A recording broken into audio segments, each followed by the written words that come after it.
Stop guna PE ratio sebelum korang tahu apa limitation yang dia ada, dan contrary to popular belief, sebenarnya PE ratio ni taklah se-useful yang disangka.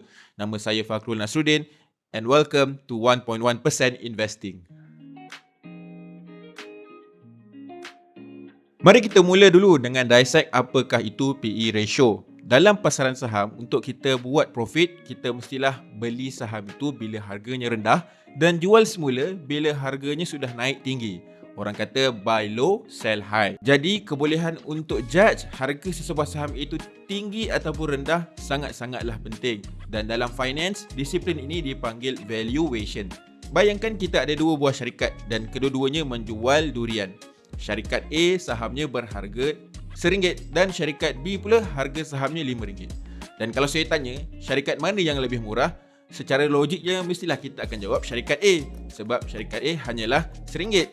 Tapi kita perlu ingat yang saham ini they don't trade in vacuum, dan setiap daripada saham ini sebenarnya represent sebuah syarikat yang mana mereka ada earnings, growth, risiko dan prospek yang berbeza-beza walaupun mereka boleh jual benda yang sama. Jadi untuk kita katakan syarikat A lebih murah daripada syarikat B hanya berdasarkan pada harganya semata-mata tidaklah adil. Instead, cara yang lebih adil sebenarnya adalah dengan membandingkan harga sebuah saham itu dengan fundamentalnya.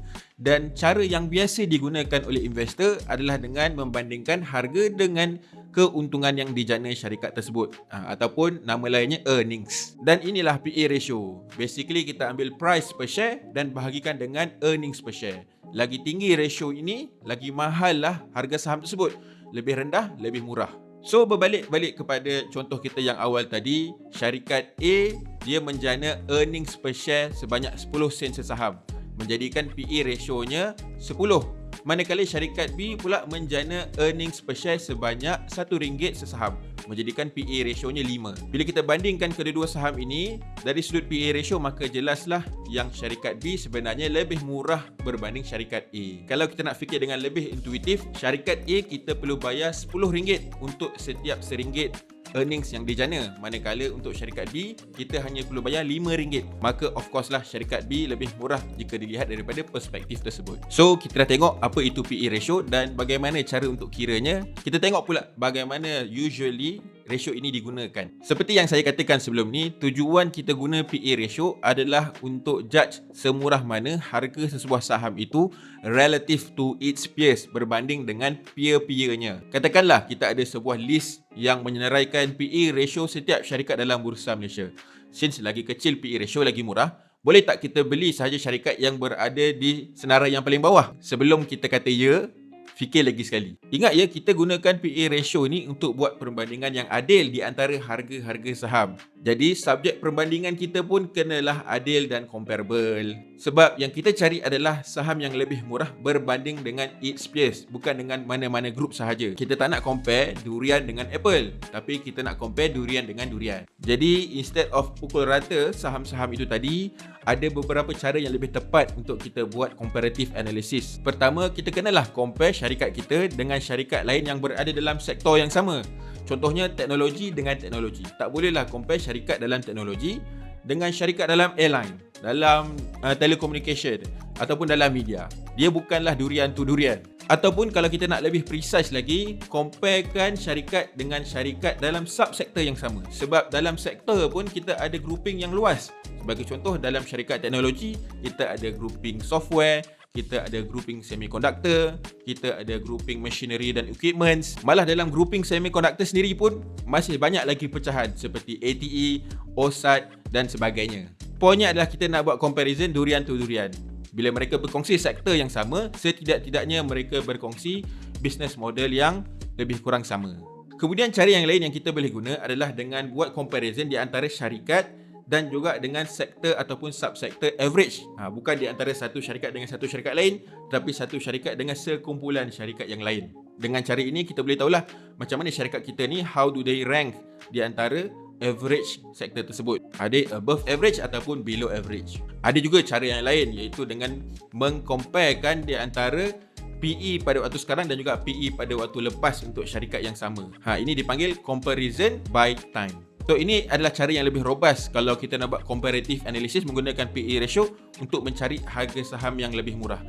Poinnya adalah relative to its peers. Baik, di antara kelebihan PE ratio ni sebenarnya adalah cara nak gunakannya itu sangat mudah. Compare sahaja price dan earning di antara syarikat dengan syarikat yang lain. Tapi sebelum kita nak guna, kita perlu tahu yang PE ratio ni juga ada banyak limitationnya. Dan dalam video ini, saya kongsikan 3 limitation yang ada.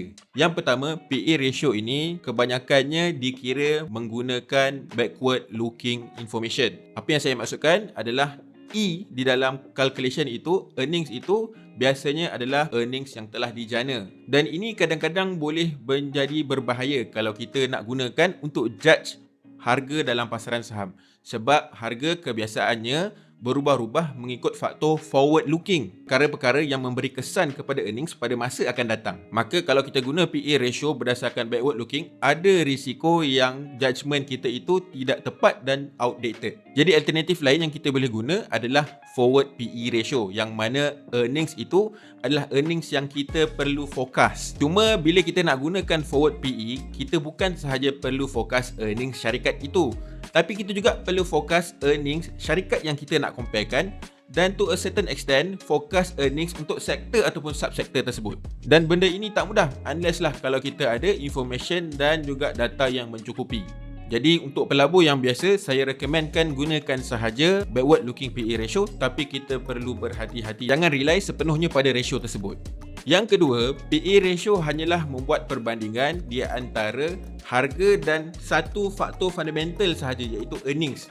Tapi kita tahu banyak lagi faktor-faktor lain yang boleh efek fundamental syarikat, seperti contoh cash flow, growth, earnings, leverage, capital cost, management quality, competitive advantage dan lain-lain. Jadi kalau kita bergantung hanya kepada PE ratio saja sebagai one size fits all solution untuk judge harga murah ataupun mahal sesebuah saham itu, dia adalah suatu perkara yang sangat berbahaya. Apa yang patut kita buat adalah menggunakan juga matrix-matrix lain di samping PE ratio untuk membuat assessment yang lebih holistik. Sebab tu kadang-kadang strategi setengah pelabur yang beli saham bila PE ratio-nya rendah agak berbahaya, sebab dia mungkin akan terjerat dalam value trap. Mereka beli syarikat yang murah, tapi hakikatnya kualiti syarikat itu rendah, prospeknya teruk dan fundamentalnya buruk. Beralih pula kepada limitation yang terakhir, bila kita nak gunakan PE ratio, E dalam calculation itu mestilah earnings yang telah dioptimize.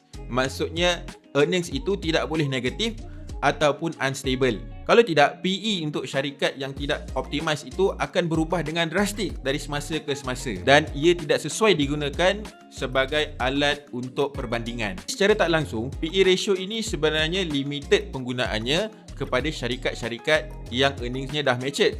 Dan biasanya syarikat-syarikat ini adalah syarikat-syarikat yang sudah pun matang, dan PE ratio ini tak sesuai untuk digunakan bagi syarikat-syarikat high growth ataupun syarikat-syarikat yang young, yang mana earnings mereka masih lagi berubah dengan sangat drastik dan kadang-kadang tak make sense at all. Kita ambil contoh Amazon. Pada tahun 2016, ketika itu Amazon masih lagi berada di fasa high growth.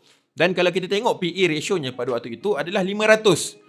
Tak masuk akal untuk kita beli sesuatu saham yang mana PE ratio-nya 500. Tapi kalau kita abaikan saham ini, kita dah terlepas sebuah saham yang memberi pulangan 100 bagger. So konteks dan fasa pertumbuhan syarikat ini sangatlah penting. Tak boleh digunakan secara sembrono, tak boleh digunakan untuk semua jenis syarikat.